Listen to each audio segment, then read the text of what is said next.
We begin this morning with singer Maurice Gibb, who died during the night in Miami. Maurice Gibb era um terço da banda de sucesso global Bee Gees. Em uma carreira que durou 4 décadas, os Bee Gees venderam mais de 220 milhões de discos. Eles eram conhecidos por seus clássicos da música pop, seus vocais agudos e penteados bufantes. We always call ourselves triplets, just something went wrong with Barry, you know. Enquanto os irmãos cantavam os vocais principais, Morrissey era o talento oculto que mantinha a banda unida. O Barry era o cérebro por trás da banda. O Morrissey era o diretor musical. Ele tinha uma noção de como fazer os sons se encaixarem. Mas em uma quarta-feira, 8 de janeiro de 2003, Maurice Gibb sofreu um colapso em sua casa em Miami. Ele morreu 4 dias depois, com apenas 53 anos. A morte do Maurice Gibb veio do nada. Segundo os amigos dele, ele era um homem forte e saudável. Foi num dia comum, ele estava normal, não parecia enjoado. Como um homem saudável. Teve um ataque que o levou à morte em 4 dias é um mistério. Eu pretendo descobrir exatamente o que aconteceu nos dias que antecederam a morte. Autópsia de famosos. Maurice Gibb.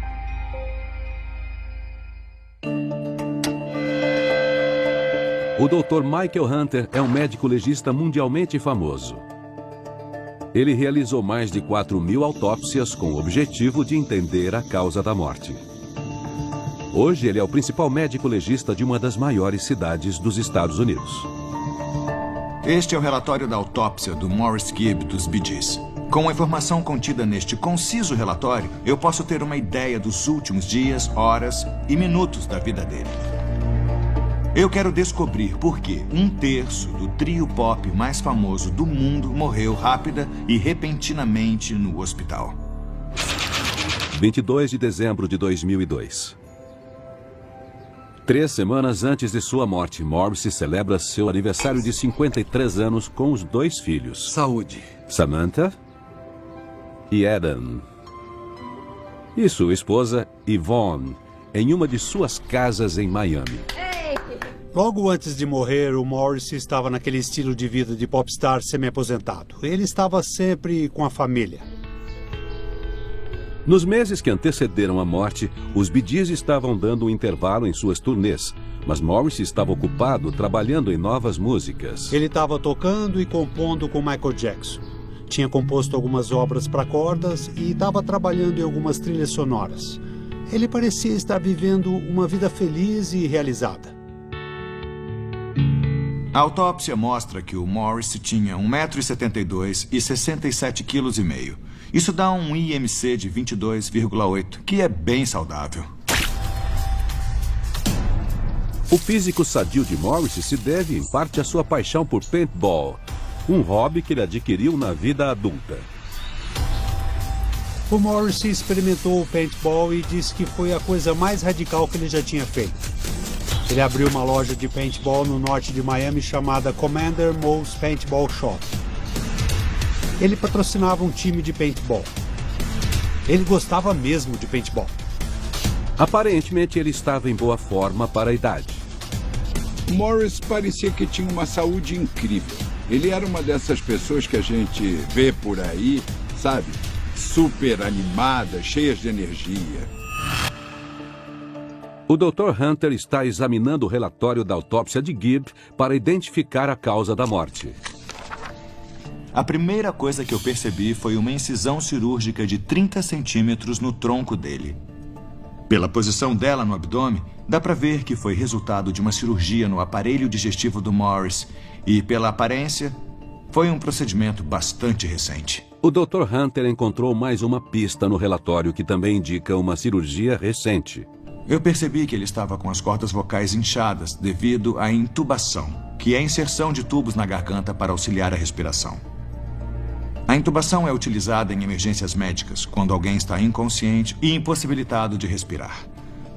A autópsia deixa claro que Morris passou por uma cirurgia de emergência no aparelho digestivo antes da morte dele. Eu quero saber como a cirurgia influenciou os eventos que levaram à morte do Maurice Gibb. Logo após ficar sabendo da morte de Morris, o mundo se perguntou a mesma coisa. O Dr. Hunter acredita que a resposta para este mistério se encontra no relatório da autópsia de Gibb. A minha investigação tem que focar em por que o Morris Gibb teve uma emergência médica e por que, apesar desta intervenção, ele morreu. Nascidos em 1949 e criados em uma região pobre no norte da Inglaterra, os gêmeos Morris e Robin Gibb começaram a se apresentar muito cedo com seu irmão mais velho, Barry. Os Bee Gees cresceram na mais absoluta pobreza. Eles não tinham nada. E os meninos começaram cantando nas esquinas. O Morrissey nunca chegou a ter uma infância. E isso afetou todos os Bee Gees, mas parece ter afetado ainda mais o Morrissey. Em 1958, quando Morrissey tinha apenas 9 anos, a família Gibb mudou-se para a Austrália. Além de Barry e Robin, Morrissey tinha uma irmã mais velha, Leslie, e irmão caçula, Andy, que mais tarde também fez sucesso como cantor. Para ganhar dinheiro, os irmãos formaram uma banda para entreter o público de corridas automobilísticas. Eles cantavam na caçamba de caminhonete e o pessoal jogava dinheiro para eles. Era um pouco diferente, mas eficaz. Eles logo foram descobertos. Suas harmonizações perfeitas e sua confiança eram visíveis até mesmo em suas primeiras apresentações na televisão. Eles escolheram o nome Bee Gees, as iniciais de Irmão Gibb em inglês, e logo começaram a criar sucessos. Aqueles meninos eram uma banda de qualidade, não só uma coisa do momento, passageira. Com Barry e Robin revezando-se nos vocais principais e Morrissey realizando a parte instrumental, a banda fez sucesso mundial no fim dos anos 60. Em 1977, a música dos Bee Gees forneceu a trilha perfeita para a dança de John Travolta no filme Os Embalos de Sábado à Noite. Este foi o álbum de trilha sonora mais vendido do mundo durante os 15 anos seguintes e levou os Bee Gees ao estrelato absoluto. Eles nem sonhavam que Let Fever, Staying Alive e How Deep Is Your Love fariam tanto sucesso. Quarta-feira, 8 de janeiro de 2003, 14h. Stadium Diner, em Miami Beach, Flórida. 4 dias antes de sua morte, Morrissey chega para almoçar com sua família. Parecia um sonho, sabe? O Morrissey bem aqui na nossa lanchonete, almoçando com a família e sendo legal com todo mundo. Ele se apresentou e foi gentil com o pessoal. Ele era uma ótima pessoa. Este era um dos locais favoritos de Morrissey, onde ele sentia que podia escapar dos holofotes e se misturar à multidão. Ele sempre pedia um omelete vegetariano que ele gostava, feito na frigideira e não no grill e com batata frita. Ele sempre pedia essas mesmas coisas. O Dr. Hunter encontrou algo no relatório que revela por que Gibb se preocupava com a própria dieta. Eu percebi pelo relatório da autópsia que o Morris era alérgico a morangos. É uma alergia incomum e potencialmente letal. Mas eu não vejo indícios de que ele tivesse comido morangos e imagino que ele fosse muito cuidadoso em evitá-los. Pouco tempo após começar a refeição, Morrissey reclama de dores na barriga. Mas ele é discreto e ignora o desconforto. A dor que o Gibb sentiu foi o primeiro sinal de que tinha algo errado no aparelho digestivo dele. E existem várias alternativas para se considerar. A mais óbvia é intoxicação alimentar, mas isso raramente resulta em uma grande cirurgia e geralmente causa náusea e vômito. Mas não há indicações de que o Morrissey tenha ficado enjoado, então acho que podemos eliminar isso. Foi num dia comum, ele estava normal, não parecia enjoado. A dor que incomoda Morrissey parece sumir e ele e a família terminam a refeição. Sabendo que o Gibb logo ia passar por uma cirurgia de emergência, a dor que ele sentiu na lanchonete foi um sinal de alerta. Sem ninguém saber, tinha alguma coisa muito errada acontecendo. Mas naquele momento, o Morrissey só sentiu um pequeno desconforto. Ele mal sabia o que ia acontecer. Quarta-feira, 8 de janeiro de 2003, 5h30 da tarde.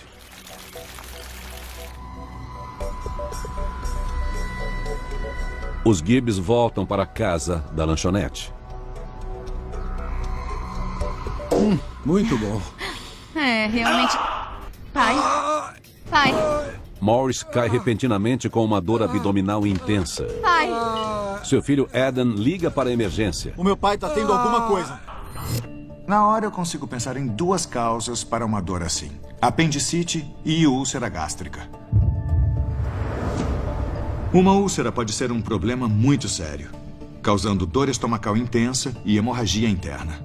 E o Dr. Hunter acredita ter encontrado uma possível causa no estilo de vida de Morris Gibb. O fumo pode ser um fator crucial no desenvolvimento de uma úlcera. Segundo relatos, Morris Gibb era um fumante compulsivo. Um hábito que ele adquiriu quando ainda era muito jovem. Quando a gente estava indo para Londres, era proibido fumar no avião. E o Matt Bonelli, que era o baixista na época, e o Morris correram para fora do avião para fumar um cigarro. A vida de fumante de Gibb parece ter afetado de forma considerável a saúde de seu coração. Dá para ver na autópsia que o Morris também tinha aterosclerose. É um problema potencialmente sério de coração, em que as artérias são entupidas por placas. E o fumo é um grande fator de risco. Fumante compulsivo, Morris corria um risco grave de desenvolver uma úlcera gástrica. Mas a dor súbita de Morris reflete os sintomas? Úlceras gástricas aparecem gradualmente e, em geral, não causam uma dor abdominal repentina. Apendicite é uma causa muito mais provável. Apendicite é uma inflamação dolorosa no apêndice, um órgão conectado ao intestino grosso. A inflamação pode se intensificar bastante em algumas horas e, se não for removido logo, o apêndice pode estourar, causando complicações letais. Seria um apêndice estourado a causa da dor abdominal tão intensa no Morris? Logo após a ligação do filho de Morris, o serviço de emergência chega e ele é levado às pressas ao Centro Médico Mount Sinai, em Miami Beach.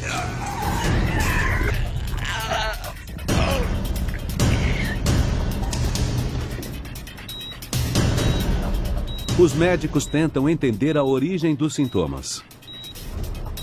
Eu investiguei e eliminei as causas mais óbvias, como intoxicação alimentar, alergia e úlcera gástrica. Uma apendicite seria outra possibilidade, mas não há nada na autópsia indicando que esse fosse o problema.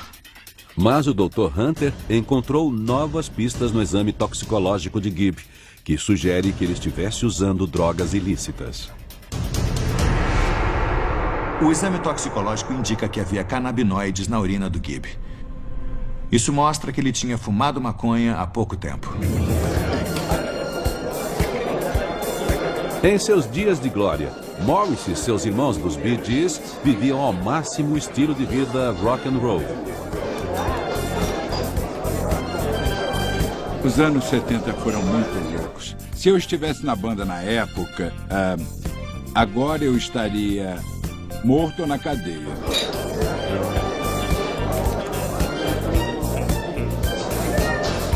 Mas quando os Bee Gees eram um sucesso absoluto nos anos 70, as drogas eram uma presença constante no meio. Todas as bandas tinham uma imagem inocente, mas se você fosse nos bastidores ia descobrir que tinha um bacanal acontecendo. Sexo, droga e rock and roll. Segundo relatos, os Bee Gees não eram exceção. Mas poderia a maconha ter contribuído para a morte de Morris? Eu nunca tive um caso em que a maconha pudesse ser considerada a causa direta da morte de alguém. Tinha traços de cannabis na urina dele, e isso sugere que ele era um usuário casual.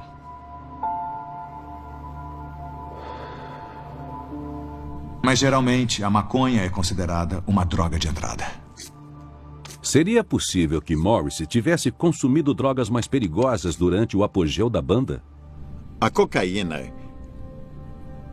começou a ser muito utilizada no início dos anos 70. E as pessoas exageraram. Não dava para saber o que era uma dose segura, o que podia levar a uma psicose ou a morte. A cocaína teve um papel de destaque na vida e morte do irmão mais novo dos Bee Gees, Andy. Com seu falsete característico dos Gibbs, Andy teve uma carreira solo de sucesso com canções como Shadow Dancing. Ele nasceu 9 anos após Morrissey, mas nunca se juntou aos Bee Gees. Como artista solo, ele produziu 6 singles que ficaram entre os 10 mais nos Estados Unidos. Mas Andy também lutou contra o vício em drogas e morreu em 1988. O Andy Gibb não lidou bem com as consequências de ser famoso como os irmãos. Ele era viciado em cocaína e se recuperou, mas morreu de ataque cardíaco. A causa oficial da morte de Andy foi uma infecção no coração. Anos consumindo cocaína afetaram seu sistema imunológico, tornando seu coração mais vulnerável à doença. Teria Morrissey o mesmo vício que seu irmão e poderia isso tê-lo levado à morte? A decisão de consumir drogas é individual, mas existe uma crença corrente de que a sua genética influencia no modo como você pode lidar com as drogas e nos efeitos que elas exercem sobre você.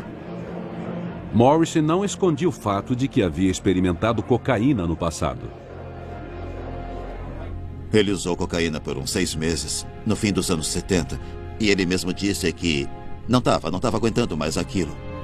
A autópsia não mostra traços de cocaína ou de seus subprodutos. E eles permanecem no organismo de uma pessoa por vários dias, então é bem óbvio que ele não usou cocaína nos dias antes da morte. Início da noite de quarta-feira, 8 de janeiro de 2003. Hospital Mount Sinai, Miami. 4 dias antes da morte. Incertos sobre a causa da dor abdominal crônica de Morrissey, os médicos o mantêm internado para observação. Ele recebe morfina como analgésico e uma cirurgia exploratória marcada para a manhã seguinte. Após eliminar drogas ilegais, o Dr. Hunter agora considera um tipo diferente de vício.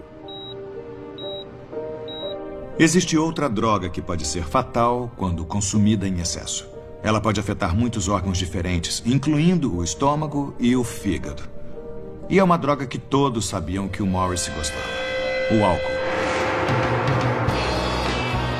A fama era novidade para Morrissey quando ele provou álcool pela primeira vez. Supostamente foi ninguém menos que seu herói, John Lennon, quem ofereceu ao jovem Gibb de 17 anos seu primeiro drink. O John Lennon ofereceu um Scotch and Soda. E o Morrissey disse: se o John Lennon me oferecesse veneno, eu teria bebido. 5 meses antes, ele era só um fã lendo revistas. E agora ele estava num clube com o John Lennon e o Keith Moon. Morrissey era agora famoso bastante para encontrar seus ídolos. E essa breve interação com Lennon em 1967 iniciou um caso de amor eterno entre Morrissey e a bebida. O Morrissey era festeiro. Ele curtia casas noturnas. Ele era o tipo de cara que vivia os embalos de sábado à noite. Eles eram crianças que de repente ficaram ricas. E isso deixou o Morrissey meio louco. Igual aconteceria com qualquer menino de 18 anos que de repente tivesse 20 milhões no bolso. Em 1969, Morrissey casou-se com a cantora pop Lulu, mas eles se separaram após 4 anos de casamento. O álcool foi a razão do fim do relacionamento. Eles brigavam o tempo todo, se afastavam um do outro. E a Lulu pediu o divórcio porque não conseguia fazer ele parar de beber. A luta de Morrissey contra o alcoolismo se intensificou durante os anos 60 e 70, conforme o sucesso da banda aumentava. Os Bee Gees deviam sofrer muita pressão. A obrigação de criar um novo sucesso é um peso muito grande. A última música foi boa, mas quando sai a próxima? E durante este tempo, a tensão crescia entre os irmãos. O Barry era o chefe do grupo, mas o Robin vivia questionando isso. E toda a tensão na banda derivava disso. O Morrissey, infelizmente, foi forçado a ser o irmão do meio que equilibrava a relação dos outros dois. Quem aguenta os irmãos o dia todo? Imagina estar numa banda, viajando pelo mundo, gravando o tempo todo. As discussões em relação ao futuro da banda se inflamavam com facilidade, em geral terminando com a saída de um dos irmãos. Uma briga em particular resultou na saída de Robin da banda por 1 ano. Eu acho que a dinâmica da banda estressava demais o Morrissey e o Robin. E o Morrissey usava o álcool para acalmar a tensão e a raiva que surgiam dentro dele. Logo, o vício em álcool de Morrissey começou a se tornar evidente para todos ao redor dele. As pessoas se perguntam o que caracteriza um alcoólatra ou quando a bebida se torna um problema. Eu acho que um dos sinais é quando o hábito deixa de ser algo exclusivo de uma situação social e começa a sair do controle e a bebida começa a ser consumida em ambientes impróprios, como no trabalho. Ele disse que escondia umas 20 garrafas em vários locais do Curteira Studios. Ele parou de tocar no estúdio, parou de ajudar com os arranjos das músicas, ele só cantava junto. E, principalmente, ele nunca tocou baixo ao vivo nas turnês da época da música disco. O alcoolismo pode levar a sérios problemas no fígado. Se o Morrissey continuou bebendo muito durante a vida, ele pode ter desenvolvido um problema crônico no fígado, como cirrose, que causa dor abdominal e até mesmo um ataque como esse.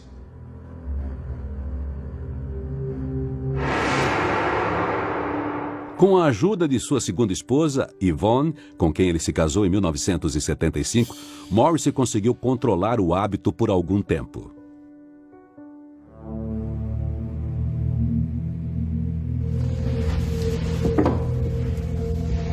Mas em 1988, 15 anos antes de morrer, a morte de seu irmão mais novo, Andy, o fez perder o controle. O alcoolismo do Morrissey chegou a um nível crítico depois que o Andy morreu. E ele entrou num estado de quase inconsciência constante por vários anos, de tanto que ele bebia.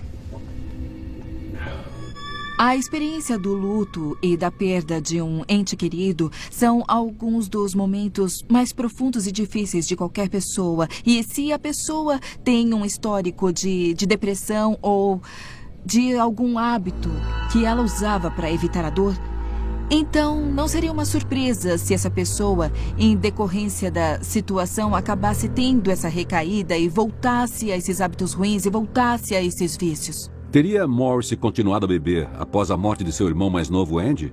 E poderia isso ter influenciado sua própria morte? Outubro de 1991, Miami Beach. Gibb está bêbado logo cedo. Bom dia, meninas. Tudo bem com vocês? O que você tá fazendo? Eu tô tomando café. O que é que você acha? O que é isso aí na sua mão? O vício de Gibb levou a situação ao limite. Certo. Vai lá, pega a sua mochila. A esposa de Morrissey decidiu tomar medidas drásticas. Pra mim já chega. Eu vou embora daqui. A culpa é sua. Todo esse tempo, você Pode parar. nem quis me Você ajudar. sabe muito bem que... Em seu estado inebriado, Morrissey perdeu o controle Olha, eu vou falar uma coisa pra você. e apontou uma arma carregada contra sua família. A culpa é sua. Abaixa essa arma. A culpa Deixa é sua. eu falar Eu não disso. vou abaixar. Eu não vou abaixar a arma. Não vou. Temendo por sua vida, Yvonne fugiu com os filhos.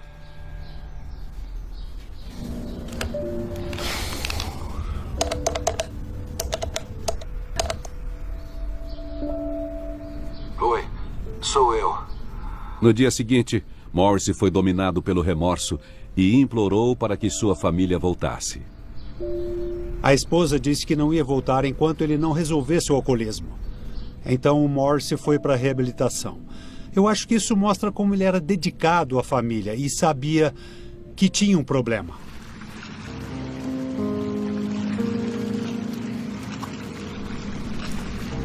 Tá tudo bem mesmo? Para garantir que nunca mais ameaçasse sua família novamente, Morrissey pediu a sua filha Samantha para se livrar da arma. Dá um jeito nela. Joga fora.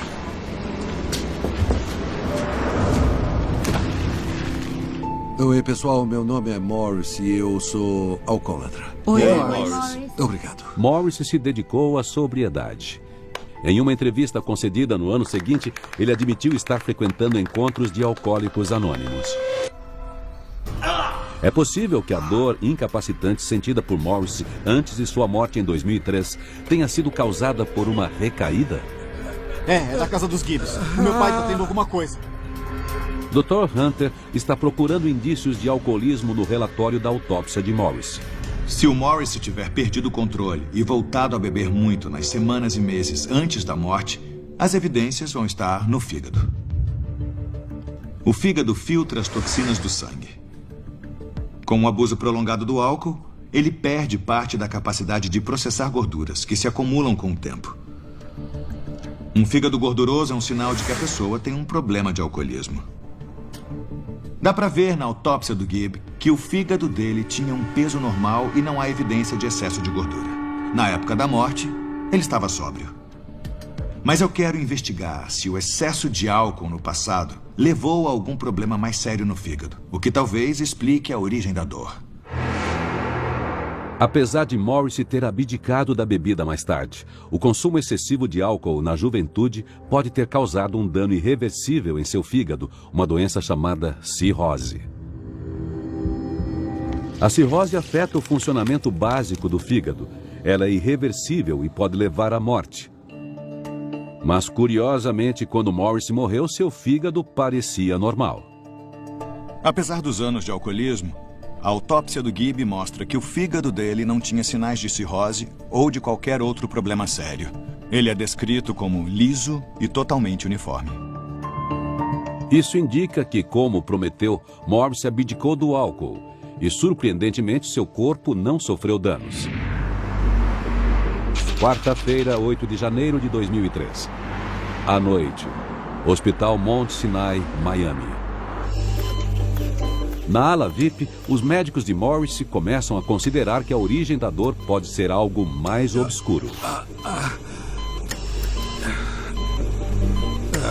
Ele passa a noite internado, enquanto os médicos controlam sua dor e planejam uma cirurgia exploratória.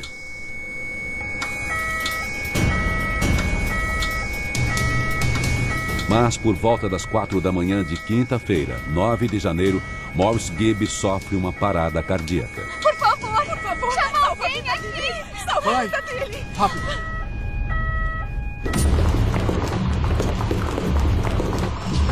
Por favor, afastem-se. A equipe de ressuscitação corre para auxiliar Morris. Choque!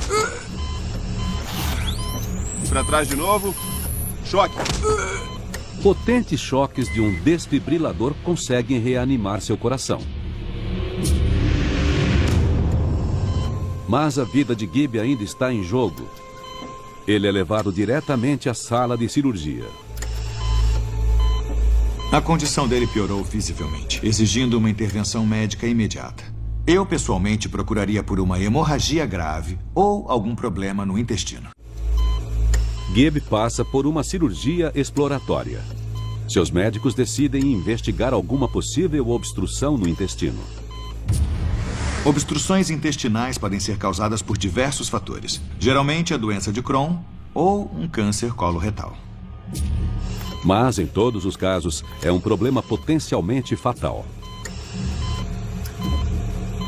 Na sala de operação, os cirurgiões descobrem que Morrissey realmente possui uma obstrução intestinal, porém é de um tipo muito raro. Ele possui uma má rotação do intestino delgado. Esta é uma condição que Morrissey teria desde seu nascimento. Quando o bebê se desenvolve no útero, o intestino delgado se desenvolve fora do corpo, na base do cordão umbilical. Então, o intestino realiza uma rotação complexa para se posicionar corretamente dentro do corpo. Se algo errado acontece durante o processo, o intestino delgado se organiza de uma forma anormal. E isso é conhecido como uma má rotação. Quando a condição não é diagnosticada, o intestino pode se torcer, o que causa uma dor intensa. A má rotação normalmente é corrigida na infância. A chance de um adulto descobrir que ainda possui isso é de 1 em 1 milhão. Uma má rotação desconhecida pode ser muito perigosa. O intestino pode torcer a qualquer momento, afetando o fluxo sanguíneo na área. Muita gente nem sabe que tem isso, até estar correndo o risco de vida. A dor de Morrissey na lanchonete e depois seu colapso em casa ocorreram quando, sem aviso, seu intestino começou a torcer. Respira, pai! Vai!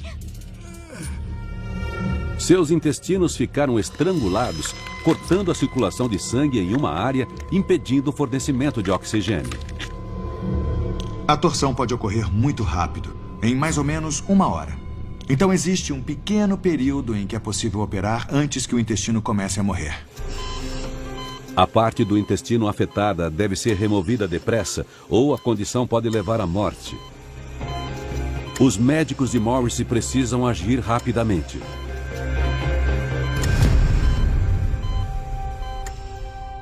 Quando o intestino morre, ele não se recupera. E se não for removido rápido, acaba levando a consequências fatais. Os cirurgiões trabalham rápido, retirando as partes afetadas do intestino delgado de Gibb. Com o problema oculto resolvido, o abdômen de Morrissey é suturado e ele é enviado à sala de recuperação. É perfeitamente possível viver sem parte do intestino. As partes saudáveis podem ser ligadas e você pode viver uma vida totalmente normal. Sexta-feira, 10 de janeiro de 2003.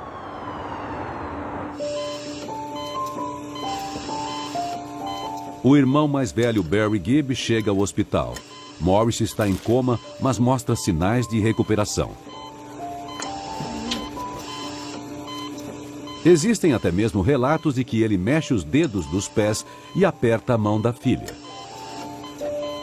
Um porta-voz do hospital anuncia que Morrissey se encontra em condição crítica, mas estável. No Reino Unido, seu irmão gêmeo Robin está convicto de que tudo irá melhorar.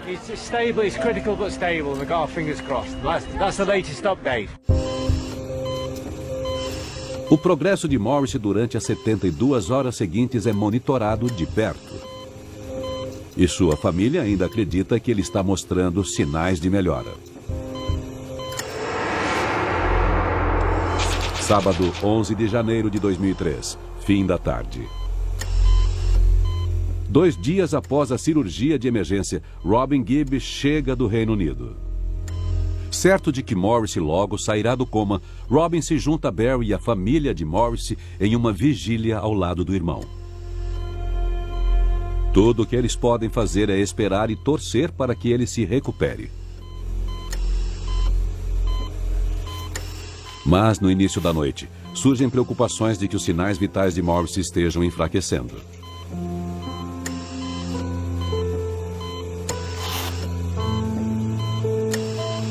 Por volta das 11 da noite, os médicos informam a família que Morrissey demonstra pouca atividade cerebral e só está sendo mantido vivo artificialmente.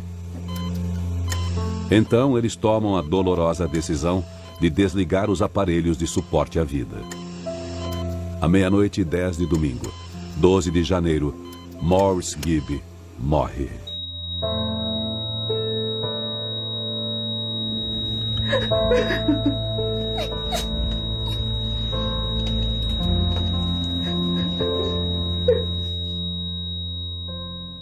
Musicians, friends and fans have been lining up to pay tribute to the Bee Gee Morris Gibb, who died in hospital today. He was just 53. Um cliente me disse antes mesmo de eu ouvir no rádio: você soube que o Morrissey se foi? Aquilo foi um choque. Eu achava que o Morrissey ia ser o membro do Bee Gees que ia viver mais. De repente, uma das bandas favoritas do mundo acabou assim. E para a família, claro, foi uma tragédia incrível. Mas o patologista forense, Dr. Hunter, acredita que ainda existe mais para se investigar na morte de Gibb. Ainda existe o mistério do porquê Morrissey acabou morrendo. A cirurgia foi um sucesso e ele estava se recuperando. Mas 3 dias depois, ele morreu. No dia seguinte à morte de Morrissey, seus irmãos Robin e Barry fazem acusações inflamadas contra o hospital em entrevistas. O Barry e Robin criaram um grande caso na mídia, dizendo que ele tinha morrido por negligência médica e ameaçando processar o hospital e os médicos. Quando Morrissey sofreu um ataque cardíaco 3 dias antes de sua morte, ele foi trazido de volta à vida pela equipe de ressuscitação do hospital. Mas surgiram questões sobre um possível atraso. Robin declarou que não havia um desfibrilador na ala VIP em que Morrissey estava internado. Ele afirmou que a equipe demorou 10 minutos para trazer um, tempo suficiente para Morrissey sofrer um dano cerebral irreversível. O Dr. Hunter está reexaminando o relatório da autópsia de Gibb para encontrar evidências de um possível atraso. Durante um ataque cardíaco, o coração para de bombear sangue pelo corpo. Como resultado, o cérebro fica desprovido de oxigênio, o que causa a morte de células cerebrais. Se a desfibrilação não for feita logo, o dano no cérebro aumenta a cada segundo que passa. E com isso acontecendo, as chances de sobrevivência diminuem. No relatório, eu identifico sinais de anóxia, que é uma ausência de oxigênio nos órgãos e particularmente no cérebro. Poderia essa anóxia confirmar que houve um atraso na ressuscitação? Agora, o Dr. Hunter está unindo todas as pontas soltas de sua investigação e acredita ter encontrado a causa real da morte de Maurice Gibb. Eu acho que o corpo inteiro do Gibb parou. E agora eu sei por quê. Após um ataque intenso de dor abdominal, Maurice Gibb, dos Bee Gees, passou por uma cirurgia de emergência para uma torção no intestino. O prognóstico inicial era bom, mas no domingo 12 de janeiro de 2003, Maurice morreu. A dor abdominal do Maurice foi causada por uma doença congênita, a má rotação do intestino delgado. Isso levou a uma torção no intestino, o que cortou o fluxo sanguíneo na região. A cirurgia deveria ter resolvido o problema. Mas o que será que deu errado no caso do Maurice? O Dr. Hunter encontrou uma pista vital oculta no relatório da autópsia. Tem uma linha aqui no relatório dizendo que o jejuno distal e todo o íleo estão ausentes. Estes são trechos enormes do intestino do Maurice. Então não foi só apenas um pequeno pedaço do órgão, mas 4/5 de todo o intestino delgado. A torção no intestino de Gibb foi no alto, próxima do estômago. O resultado foi que uma grande parte do intestino, de quase 5 metros, ficou sem oxigênio e morreu. Quando o intestino morreu, a parede intestinal pode ter se fragilizado e até se rompido. As bactérias do intestino, essenciais para a digestão, acabaram se espalhando pela cavidade abdominal. Quando entram na corrente sanguínea, as bactérias se tornam extremamente perigosas e causam muito estrago se espalhando pelo corpo. Esse processo se chama choque séptico. E quando o corpo do Maurice começou a enfrentar isso, a pressão dele caiu drasticamente e o coração ficou sem fluxo sanguíneo. A aterosclerose, em decorrência do fumo, possivelmente enfraqueceu o coração dele, o que piorou ainda mais a situação. Esta foi a causa da parada cardíaca repentina. Eu também vi que o Maurice tinha enfisema, devido aos vários anos de fumo, o que afetava a absorção de oxigênio pelo sangue. No momento do ataque cardíaco, o corpo de Maurice já havia começado a morrer. O Dr. Hunter acredita que a anóxia identificada em seu tecido cerebral não foi resultado de um atraso na ressuscitação, mas do choque séptico. Com a oxigenação do sangue reduzida, ele sofreu uma parada cardíaca, o que diminuiu o fluxo de oxigênio para o cérebro e o fez entrar em coma. Depois da parada cardíaca, os médicos levaram Maurice para a cirurgia assim que eles perceberam os sinais do choque séptico. Mas a essa altura, já era tarde demais. Ele tinha uma doença incrivelmente rara que não foi possível diagnosticar até os últimos estágios. Poucos dias após atribuir a morte de Maurice à negligência médica, Barry e Robin retiraram as acusações. Não teve nenhuma negligência, eles fizeram todo o possível. O que aconteceu com Maurice era esperado da condição dele. O Barry e o Robin retiraram as ameaças de processo bem rápido depois de perceber isso. Durante toda a sua vida, Maurice Gibb foi uma bomba relógio. Infelizmente, o diagnóstico ocorreu tarde demais. Mas mesmo que Maurice houvesse sobrevivido à cirurgia, sua vida se tornaria muito difícil. Sobrou tão pouco intestino que ele teria problemas para digerir e absorver os nutrientes. Isso levaria à desnutrição, doenças no fígado e possivelmente morte prematura. Mas a descoberta da doença de Maurice acabou ajudando seu irmão gêmeo Robin. Em 2010, Robin Gibb foi internado em um hospital no Reino Unido com dores abdominais semelhantes. Descobriu-se que ele também possuía má rotação intestinal, que resultou em uma torção.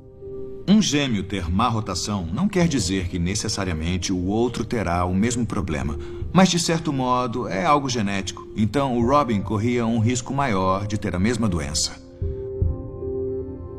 Devido ao diagnóstico anterior de Morris, os médicos de Robin sabiam o que procurar e ele foi tratado a tempo. Após a cirurgia, Robin Gibb se recuperou totalmente. Porém, ele acabou morrendo de um câncer coloretal não relacionado em 2012. Agora, Barry é o único irmão Gibb vivo. I can't believe that I'm the eldest and I'm still here, so it's all a bit shocking, but there you go.